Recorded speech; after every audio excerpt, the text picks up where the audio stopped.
Zechariah 1:8.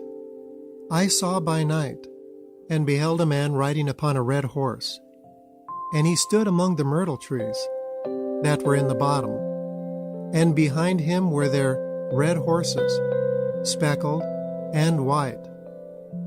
This was a place of destination, of a journey that began in Zechariah 6:1-5. And I turned and lifted my eyes, and beheld 4 chariots come out from between 2 mountains, and the mountains were mountains of brass. They are opposing the value of the Father. When he searches out silver and gold, brass is a tarnished metal of coin. The 2 mountains named as a couple in Zechariah 2:7. Deliver yourself, O Zion, that dwells with the daughter of Babylon. This accounts for why the myrtle trees were found in the bottom. The Hebrew word is found in the shadows, serving a figure that represents a false image, and they are met by a messenger riding a red horse, telling them, time's up. In Zechariah 1:12, the angel of the Lord asks, For how long will you not have mercy on Jerusalem and on the cities of Judah, against which you have had indignation these 70 years? Now this represents the time that has passed prior to this vision. 70 in Hebrew means 70 years. This is complete to recent date of the entry of the Holy Land. The 10-year is now present. This messenger is not about restoration. In Zechariah 11:16, it reads, I will raise up a shepherd that will not visit those that are cut off, neither seek the young ones, nor heal that which is broken. This 10-year process is about dismantling a mountain by the work of 3 angels in Revelation chapter 8. The question by the angel to the Lord of how long was carefully chosen answers, comfortable and good words. Malachi 1:4 did not choose these words. Whereas Edom said, We are impoverished, but we will rebuild the desolate places. Thus says the Lord of hosts, They shall build, but I will throw down. This is the dismantle that goes on during the remaining 10 years. The verse continues, They shall call them the borders of wickedness, and the people against whom the Lord has indignation forever. This is hard truth. It is not comfortable to hear.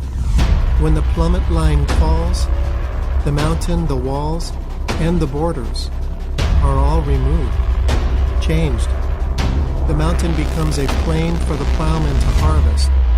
The walls, described in Zechariah 2:5, For I, the Lord, will be to her a wall of fire round about, and will be the glory in the midst of her. The glory in the midst of her means the 10 years past, the temple is built, and God dwells among his people. The structure the myrtle refused to do. This brings us to the description or color of the horses. The horses described in Zechariah chapter 1 and chapter 6 are the same. The red rider is the sore displeasure of the Father. But in chapter 1, the black horse does not continue towards the myrtle, because there is no harvest to receive. He appears again in Revelation 6:5. And I beheld a black horse, and he that sat on him had a pair of balances in his hand. This is redemption time. He measures wheat and barley, and sustains oil and wine. Now this brings us to the meaning of the remaining 2 horses. The speckled is the vineyard of the one true vine, the noble, and the white is the garment undefiled. These representatives enter into the harvest field and the temple plowed and built, and the myrtle are moved. Isaiah 43:22. But you have not called upon me, O Jacob, and you have been weary of me, O Israel. These become only a few berries of the outermost and uppermost of the plant, precisely numbered. But to the new wine of the harvest the Father says this.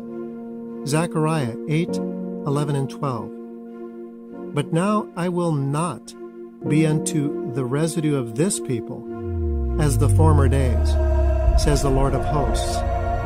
For the seed shall be prosperous, the wine shall give her fruit, the ground shall give her increase, and the heavens shall give their due. And I will cause the remnant of this people to possess all things. This is food that I provided to my family for years. I want to now share it with you. I hope you'll share it with a friend. If you like it, I'll provide more. Thank you for listening, and God bless you.